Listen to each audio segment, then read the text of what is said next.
Hello friends, welcome back to Vijetha's kitchen. ఈరోజు మనము గోంగూరతో పులుసు కూర ఎలా చేయాలో చూడబోతున్నాము. మనము రుచుల కోసం రకరకాల వంటలు చూస్తుంటాము, వెతుకుతాము, చేస్తుంటాం కదా. కానీ ఇలా ట్రెడిషనల్ వంటకాలతో భోజనం చేస్తే కలిగే ఆ తృప్తే వేరు. వేసవికాలంలో అయితే ఏ కూర చేసినా అంతగా తినాలని అనిపించదు. నీళ్లు మాత్రం గటగటా తాగిస్తుంటాము. కానీ గోంగూర ఉంటే మాత్రం పుల్ల పుల్లగా లాగించేస్తాము. ఐరన్ కంటెంట్ కూడా ఉండటం వల్ల ఆరోగ్యానికి కూడా ఎంతో మంచిది. అలాంటి గోంగూరతో ఈరోజు మనము టేస్ట్గా గోంగూర పులుసు కూర ఎలా చేయాలో చూసేద్దాము. దీనికోసం ముందుగా ఇలా ప్యాన్ తీసుకొని అందులో సరిపడా ఆయిల్ని వేసుకొని ఆయిల్ వేడెక్కిన తర్వాత అందులో 1 స్పూను ఆవాలు, 1 స్పూను జీలకర్ర, ఇలా వెల్లుల్లి రెబ్బలు వేసుకొని 7-8 ఎండుమిర్చి కూడా వేసుకున్న తర్వాత ఫ్లేమ్ని మీడియంలో ఉంచుకొని దోరగా వేగనివ్వాలి. ఇవన్నీ వేగిన తర్వాత అందులో ఇలా పొడవుగా కట్ చేసుకున్న పచ్చిమిర్చీలు, 2 మీడియం సైజు ఆనియన్స్ని ఇలా ముక్కలుగా కట్ చేసుకొని వేసుకున్న తర్వాత కరివేపాకు రెబ్బలు, 1/2 స్పూన్ పసుపు వేసుకొని కలుపుకోవాలి. మనకి ఆనియన్స్ మగ్గడానికి ఇలా మూత పెట్టి 3-5 నిమిషాల పాటు మీడియం ఫ్లేమ్లో మగ్గించుకోవాలి. చూడండి, మనకి ఆనియన్స్ మగ్గడానికి కొంత సమయం పడుతుంది. అందుకని అందులో కొద్దిగా కల్లుప్పు వేసుకొని కలిపి మరొక 2 నిమిషాల పాటు మగ్గించుకోవాలి. మనం కల్లుప్పు వేసాం కాబట్టి తక్కువే పడుతుంది, చూసి జాగ్రత్తగా వేసుకోండి. ఇప్పుడు మనకి ఆనియన్స్ కూడా బాగా మగ్గిపోయాయి.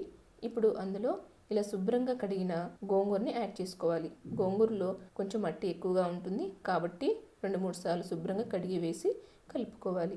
మనకి గోంగూర మగ్గడానికి సమయం పట్టదు, కానీ అందులో పచ్చివాసన పోయేంత వరకు మగ్గించుకోవాలి. ఇలా గోంగూర కూడా బాగా మగ్గిన తర్వాత అందులో ఇలా 2 టమాటాలను మీడియం సైజు ముక్కలుగా కట్ చేసుకొని వేసుకున్న తర్వాత ఇలా కొద్దిగా చింతపండు గుజ్జును కూడా వేసుకోవాలి. మనము పులుసు కూర చేస్తున్నాం కాబట్టి అందులో కొద్దిగా వాటర్ కూడా వేసుకుందాము. మనము టమాటాలు వేసాము, చింతపండు వేసాము, గోంగూర కాబట్టి పులుపు ఎక్కువగా ఉంటుందేమో అనుకుంటారు.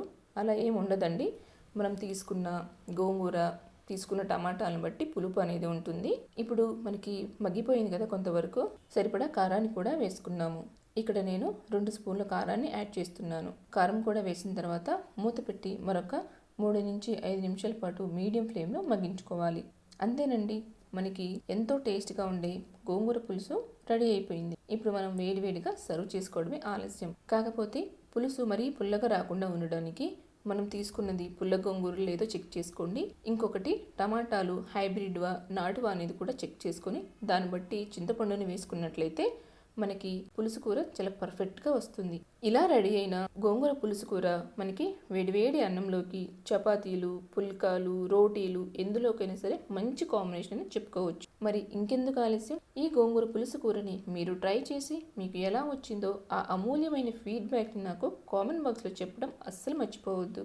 ఈ వీడియో మీకు నచ్చినట్లయితే లైక్ చేసి షేర్ చేయండి. మరిన్ని సింపుల్ అండ్ టేస్టీ రెసిపీస్ కోసం మన ఛానల్ని సబ్స్క్రైబ్ చేయండి. ఫస్ట్ టైం ఛానల్ చూస్తున్న వాళ్ళైతే ఛానల్ని సబ్స్క్రైబ్ చేసి పక్కనే ఉన్న బెల్ ఐకాన్ని యాక్టివేట్ చేయండి. Thanks for watching.